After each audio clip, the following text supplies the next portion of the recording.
बिस्मिल्लाहिर्रहमानिर्रहीम। अस्सलाम वालेकुम। कैसे हैं आप सब? उम्मीद है कि आप सब ठीक होंगे, खुशबाश होंगे, घर में आबाद होंगे।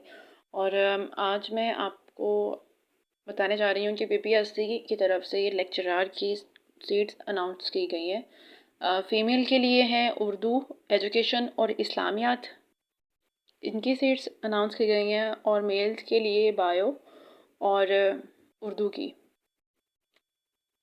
जिसमें अप्लाई करने के लिए आपकी क्वालिफ़िकेशन जो है वो मास्टर डिग्री सेकंड डिवीज़न में होनी चाहिए एटलीस्ट।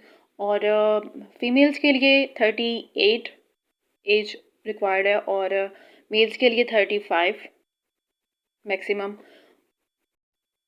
और इसके अलावा और दोनों के लिए डोमिसाइल जो है वो पंजाब का रिक्वायर्ड होगा।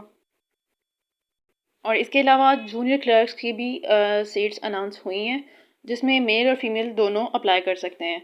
और इसकी इसकी सबमिशन जो है एप्लीकेशन की, वो आप ऑनलाइन कर सकते हैं और 23 मई लास्ट इसकी डेट होगी।